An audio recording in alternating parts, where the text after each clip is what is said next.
So চলে আসলাম এই গরমের মধ্যে বিয়ে বাড়িতে। তো আসতেই হবে। আর আজকে এসছি আমরা বরযাত্রী। আর এই দিকে দেখো আমরা আগে এসে দাঁড়িয়ে আছি, আর বরযাত্রী মানে বরের গাড়িটা এখন আসছে। ওই যে গাড়িটা ঢুকছে, আর তার পেছনে বরের বন্ধুরা নাচতে নাচতে আসছে, ডিজে বক্স দিয়ে ব্যানের ওপরে বেশ আসছে। ওই জন্য আমি এখানে দাঁড়িয়ে, মানে আমাদের বাড়ি থেকে বেশি দূরে নয়, তো ওই জন্য আমরা বাইক নিয়ে চলে এসেছি। বেশিরভাগ সবাই তাই চলে এসেছে, শুধু বন্ধুরা আর বরটাই লাস্টে, মানে আমরা এসে দাঁড়িয়ে আছি, তারপরে ওরা ঢুকছে। এই যে বরের গাড়িটা ঢুকে গেল, আর আমরা মেয়ের বাড়ির সামনেই দাঁড়িয়েছিলাম, ওদের জন্য ওয়েট করছিলাম। তো ওরা আসবে, একটু তোমাদেরকে ভিডিওটা দেখিয়ে দিই।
তো তোমরা সবাই দেখে নিলে সুন্দর একটা ডান্স বর আসছে যেহেতু, তো এই গানটাতেই সবাই নাচতে নাচতে এসছে।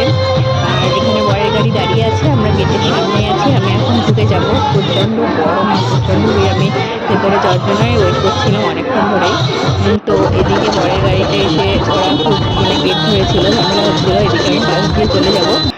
এরকম ভেতরে এসে বসে আছি। তো এইদিকে সবাই অনেকে ঢুকে গেছে, যারা বাচ্চা কাচ্চা নিয়ে এসছে না, অত গরমে দাঁড়াতে পারছে না, তো ভেতরে এসে সবাই বসে পড়েছে, আর বরকে নিয়ে ওরা আসছে। আমার বরটা সবাই ওখানে আছে। এই দেখো আমার একটা ভিডিও, কেমন লাগছে আমাকে সবাই কমেন্টে জানিও। গরমের মধ্যে একটা পাতলা শাড়ি পরে নিয়েছি, বেশি সাজিনি। তো একটা পিক তুলে নিলাম বসে বসে। তো বর আসেনি এখনও। এইবার সবাই মিলে ধাক্কাধাক্কি করছিল, আর এদিকে বাচ্চাগুলো সবাই বসেছিল। তো আমার পুচকুর কথা খুব মনে পড়ছিল, ওকে নিয়ে গেছিলাম না, কারণ 10টা 11টা বেজে গেছিলো। এই দেখো মারামারি করে বরকে টেনে নিয়ে চলে আসবে আমার বর, ওর ফ্রেন্ড সবাই আছে। তো এটা ওরই বন্ধুর বিয়ে, দেখো ওকে নিয়ে এসে বসিয়ে দিল।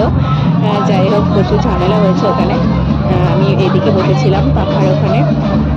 তারপর লগ্ন বেরিয়েছে 1টা নাগাদ লগ্ন। তো আমরা এখানে এসে একটু বসে খেয়ে দিয়ে চলে যাব। আমরা প্রায় 11টা নাগাদ ঢুকেছি, মানে বর 11টা নাগাদই ঢুকেছে, যেহেতু 1টার দিকে লগ্ন।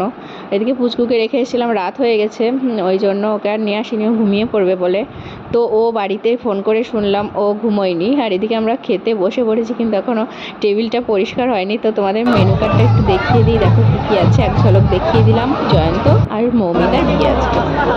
তো ওদেরকে অনেক অনেক শুভেচ্ছা জানাই, বিবাহিত জীবন অনেক সুখের হোক ওদের, সেটাই বলবো। তো আমরা বসে পড়েছি খাবার টেবিলে। তো ফার্স্টে দিয়ে গেল নানপুরি আর চানা মশলা, তো সেটা খেয়ে নিলাম। তারপরে বাদশাহী আলু ভাজা আর ডাল, ভেজ ডাল দিয়েছিল, লেবু দিয়ে একটু খেয়ে নিলাম। গরমে কিচ্ছু খেতে পারিনি। তারপরে খেয়ে দিয়ে এসে পরের সঙ্গে একটু পিক নিয়ে নিলাম, তারপরে আমরা বাড়ি চলে যাব।